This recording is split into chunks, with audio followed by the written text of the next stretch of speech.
जहां अलकनंदा और भागीरथी का संगम होता है और गंगा अपने विराट स्वरूप में आकार लेती है, वहीं बसी है उत्तराखंड की सबसे रहस्यमयी और राजनीतिक तौर पर सबसे अनिश्चित सीट देवप्रयाग विधानसभा।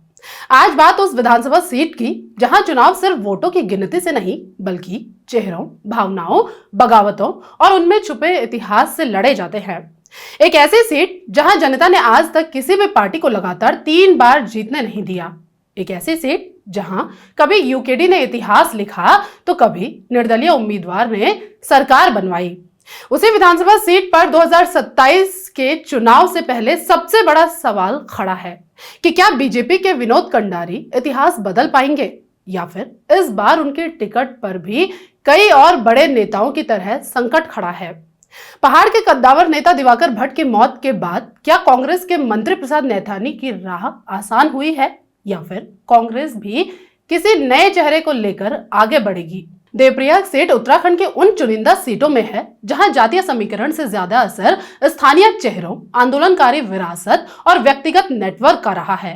यह सीट सिर्फ राजनीतिक नहीं, भावनात्मक सीट है और भावनाओं को लपेटे हुए है। जहां राज्य आंदोलन की स्मृतियां आज भी जेहन में हैं और जिंदा हैं। यहां गांव का रिश्ता पार्टी से बड़ा माना जाता है और यही वजह है कि यहां हर चुनाव में समीकरण बदलते रहे हैं। 2002 से लेकर 2022 तक एक भी चुनाव ऐसा नहीं गया जहां सीधे बीजेपी बनाम कांग्रेस की लड़ाई हुई हो। कभी यूकेडी ने खेल बिगाड़ा तो कभी निर्दलीय मैदान मार गए और यही देवप्रयाग को उत्तराखंड की सबसे दिलचस्प सीट बनाते हुए बाकी चुनावी विसात से अलग करता है। उत्तराखंड राज्य के बनते ही नई उम्मीदें थी, नया जोश था।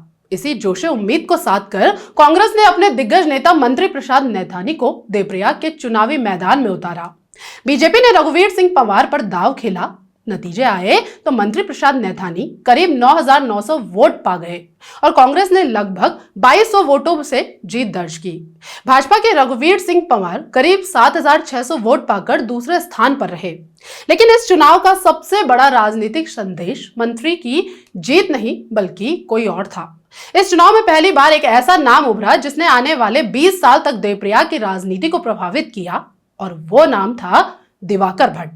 यूकेडी के उम्मीदवार दिवाकर भट्ट को करीब 5,300 वोट मिले। वो चुनाव हालांकि भट्ट हार गए लेकिन संदेश दे गए कि देवप्रयाग में तीसरी ताकत पैदा हो चुकी है। राज्य आंदोलन के मजबूत चेहरे के रूप में देवप्रयाग की जनता ने इस तीसरी ताकत को नाम दिया फील्ड मार्शल का और यहीं से शुरू हुई देवप्रयाग की त्रिकोणीय राजनीति। 2007 आते आते माहौल बदल चुका था। एक तरफ कांग्रेस के मंत्री प्रसाद नैथानी, दूसरी तरफ बीजेपी और तीसरी तरफ यूकेडी के दिवाकर भट्ट। लेकिन इस बार मुकाबला चुनाव नहीं, तूफान बन गया। दिवाकर भट्ट ने ऐसा प्रदर्शन किया जो आज भी रिकॉर्ड माना जाता है। दिवाकर भट्ट लगभग 21,000 वोट लाकर चुनाव जीते। भट्ट ने 11,000 से ज्यादा वोटों के अंतर से अपने प्रतिद्वंदी को हराया।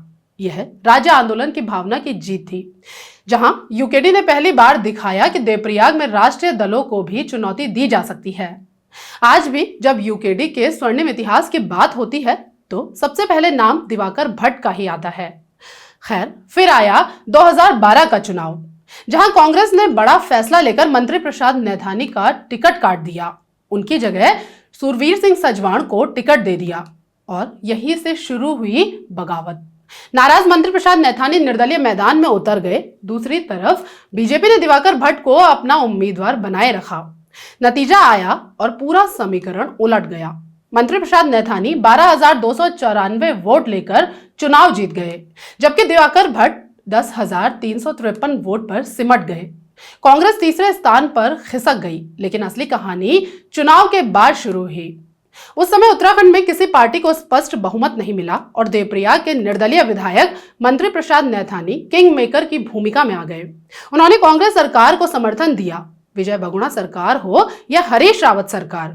निर्दलीय होते हुए भी नैथानी कैबिनेट मंत्री बने। 2017 में पूरा उत्तराखंड मोदी लहर में था। बीजेपी ने यहाँ विनोद कंडारी के रूप में युवा चेहरा उतारा जो छात्र राजनीति से निकल कर आए थे। कांग्रेस फिर मंत्री प्रसाद नैथानी के साथ मैदान में थी, लेकिन सबसे बड़ा झटका लगा दिवाकर भट्ट को। उन्हें ना बीजेपी से टिकट मिला, ना यूकेडी से पूरा समर्थन और मजबूर होकर उन्हें निर्दलीय चुनाव लड़ना पड़ा। मुकाबला सीधा बन गया, विनोद कंडारी बनाम दिवाकर भट्ट। नतीजे आए तो करीब 3500 वोटों से विनोद कंडारी जीत गए। दिवाकर भट्ट 10,000 के करीब वोट पाकर दूसरे और मंत्री प्रसाद नैथानी तीसरे नंबर पर रहे और पहली बार देवप्रयाग में बीजेपी ने मजबूती से कमल खिलाया। 2022 के चुनाव में भी माना जा रहा था कि मुकाबला त्रिकोणीय होगा, लेकिन एक बार फिर विनोद कंडारी ने दिवाकर भट्ट को हरा दिया। अब 2027 की तरफ देखते हैं तो कई सवाल उठने शुरू हो गए हैं। देवप्रयाग की राजनीति का सबसे बड़ा अध्याय बने दिवाकर भट्ट का निधन हो चुका है। राजनीतिक तौर पर यह सिर्फ एक नेता का जाना नहीं था। यूकेडी के लिए दिवाकर भट्ट का जाना मतलब एक पूरी विचारधारा का कमजोर पड़ जाना है, क्योंकि देवप्रयाग में यूकेडी का मतलब ही दिवाकर भट्ट थे। उनके पास आंदोलनकारी वोट थे, भावनात्मक वोट थे, पहाड़ी अस्मिता के वोट थे। अब सवाल ये कि वो वोट जाएंगे कहां, क्योंकि दिवाकर भट्ट के बाद यूकेडी में कोई भट्ट जैसे कद का नेता देवप्रयाग विधानसभा में तो कसमकस मौजूदा समय में है नहीं। राजनीतिक जानकारों का मानना है कि यूकेडी का बड़ा हिस्सा इस सीट पर बीजेपी की तरफ शिफ्ट हो सकता है। बावजूद इसके भाजपा विधायक विनोद कंडारी के लिए यहां राह आसान नहीं है। लगातार तीसरी बार जीतने के लिए विनोद कंडारी को कई मुश्किलों से पार पाना होगा, ऐसा जानकारों का मानना भी है।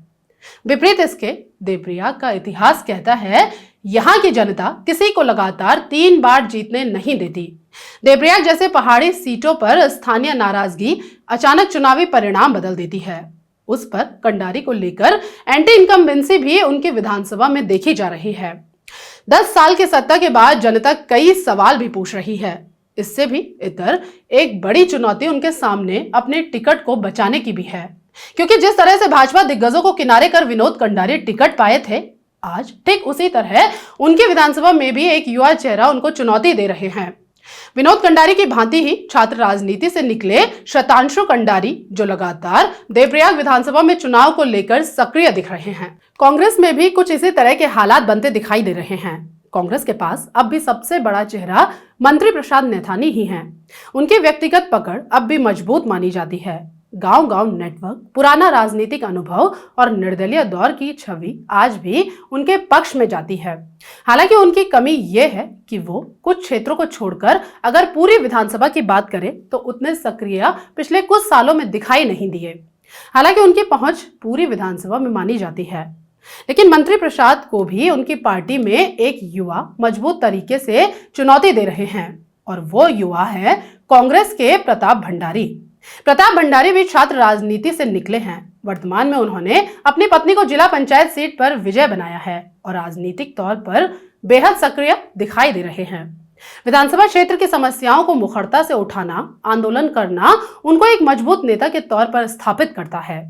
पार्टी कार्यक्रम में भी बढ़ चढ़कर हिस्सेदारी करने के कारण उन पर कांग्रेस के बड़े नेता भरोसा करते हैं, और यही भरोसा 2027 में आलाकमान की तरफ से उन्हें चुनावी मैदान में खड़ा कर सकता है। युवाओं पर लगातार बढ़ता भरोसा प्रताप भंडारी को मौका और मंत्री प्रसाद नैथानी को झटका दे सकता है। प्रताप भंडारी जहां सबसे ज्यादा दखल रखते हैं, वहीं कांग्रेस के सबसे ज्यादा वोट भी माने जाते हैं, जिसमें चौरास और बड़ियार गढ़ जैसे क्षेत्र शामिल हैं। हालांकि उनके लिए माइनस पॉइंट ये है कि अभी वो पूरी विधानसभा में उतना नाम नहीं बना पाए हैं जैसा मंत्री प्रसाद नैथानी का है। देवप्रयाग की राजनीति में पहली बार ऐसा लग रहा है कि मुकाबला 2 ध्रुवों में सिमट सकता है। पहले यहां यूकेडी तीसरा बड़ा केंद्र होती थी, लेकिन दिवाकर भट्ट के बाद वह ताकत कमजोर पड़ती दिख रही है। ऐसे में चुनाव बीजेपी बनाम कांग्रेस बन सकता है, और यही चुनाव को और ज्यादा रोमांचक बना देता है, क्योंकि जब लड़ाई सीधी होती है तो हर वोट निर्णायक बन जाता है। देवप्रयाग हमेशा चेहरों को वोट देता आया है। यहाँ पार्टी बाद में आती है, व्यक्ति पहले दिवाकर भट्ट बनाम नैथानी की लड़ाई थी, अब विनोद कंडारी बनाम नैथानी का दौर है। लेकिन अब एक तरफ युवा नेतृत्व, दूसरी तरफ अनुभवी राजनीति की लड़ाई टिकट पाने की देखी जा रही है। देखना यह होगा कि बाजी मारेगा कौन। वोटों के गणित पर अगर बात करें तो गढ़वाल की पारंपरिक राजनीति में राजपूत नेतृत्व का असर यहाँ बहुत गहरा है। गांव में पारिवारिक नेटवर्क और सैन्य पृष्ठभूमि वाले परिवार की बड़ी संख्या है, जिसका असर मतदान पर पड़ता है। इस सीट पर सबसे प्रभावशाली वोट बैंक राजपूत समाज का माना जाता है, जिनकी अनुमानित हिस्सेदारी लगभग 35 से 40% है। जबकि निर्णायक वोट ब्राह्मण वर्ग का रहता है, जिनकी अनुमानित हिस्सेदारी लगभग 18 से 22% है।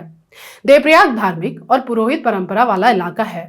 देवप्रयाग शहर, कीर्तिनगर और आसपास के क्षेत्रों में ब्राह्मण मतदाता प्रभावी माने जाते हैं, जबकि अनुसूचित जाति साइलेंट लेकिन अहम भूमिका इस सीट पर निभाती है, जो अक्सर चुनाव नतीजे तय करता है। इसको आप स्विंग वोटर भी मान सकते हैं, जिनकी अनुमानित हिस्सेदारी लगभग 16 से 18% के बीच है। यह वोट बैंक अक्सर चुनाव का टर्निंग फैक्टर बनता है। यदि मुकाबला त्रिकोणीय हो तो ऐसे वोट बढ़ जाते हैं। यदि सीधी लड़ाई हो तो यह वोट परिणाम पलट सकता है। कांग्रेस को ऐतिहासिक रूप से इस वर्ग से अच्छा समर्थन मिलता रहा है, लेकिन बीजेपी ने पिछले 2 चुनावों में इसमें सेंध लगाई है। 10 साल की बीजेपी सरकार के बाद स्थानीय नाराजगी के बीच अगर कांग्रेस एकजुट हुई तो वो इस वोट बैंक को अपने पाले में ला सकती है। इसके अलावा पलायन, सड़क, रोजगार, भर्ती परीक्षाएं, पर्यटन, ये मुद्दे पहली बार बीजेपी सरकार के नैरेटिव को टक्कर देते दिखाई दे रहे हैं।